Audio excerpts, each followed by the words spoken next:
Hey guys, this is Aaron Martens. This is my monster fishing recap for the week. We're at St. Lawrence River. The rod I used the most was a 7'2" Aaron's Edge. It's like a medium action. It's a really, really nice rod for these bigger smallmouth. I had a 10-pound PX times 8 braid on it, and then I had a 7-pound. This is actually 8-pound on this one, but you can see I've been putting a lot of line on there, so I can retie a lot. You get frayed and stuff. That's the FG connection. That's a really good one. I think it's still the best one out there. And this is actually 8-pound FC Sniper with a 1/2 ounce Picasso cylinder tie-on weight. Really, really good weight. I just use a single uni with 2 wraps. It's plenty. Holds really well. You don't lose nearly as many weights. And this is let's call it the big rig. This one I use my 1/0 G Finesse Gamakatsu. And I use 2 different worms on it. This is a Robo, Aaron's Magic, and then actually a 4-inch fat I put on my heavy rod, and that's a 1/2 ounce weight. And I was kind of gilly rigging it. I talked about that a lot, the way they rig them, but I was actually kind of going back a little further because I wasn't working the bait the same in the current, so I was actually going in between a gilly and a wacky, which worked really, really well. That actually puts a lot of vibration out. That's how I rig most of my plastics on a drop shot hook. If I'm going really deep, I might nose hook it, but this gets them better. They eat it better.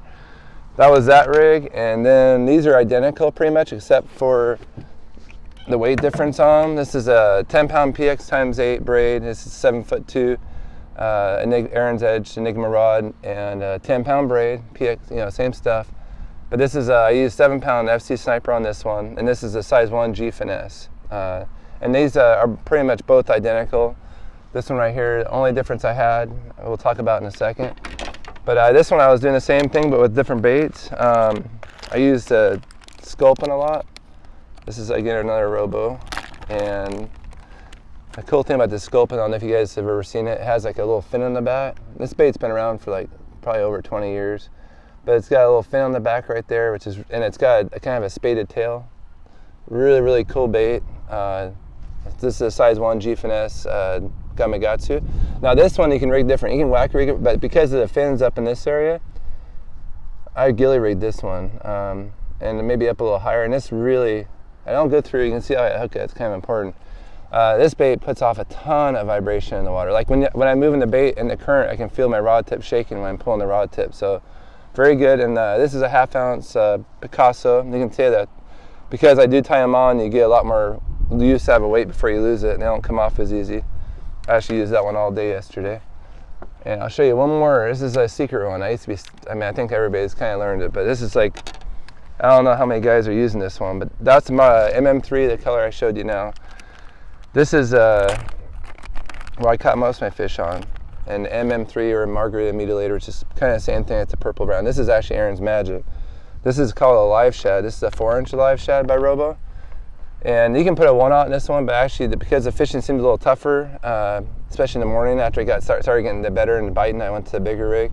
But like when it got the bites were fewer and fewer between, I went to a lighter weight. So it's Picasso cylinder 3/8 ounce and a size 1 Gamakatsu G Finesse. And this is if you guys want to try something really cool, this is a fish catching bait, like unbelievable. Like it'll catch them as good as anything. Pretty much the same way, but you can see the bait's kind of flat.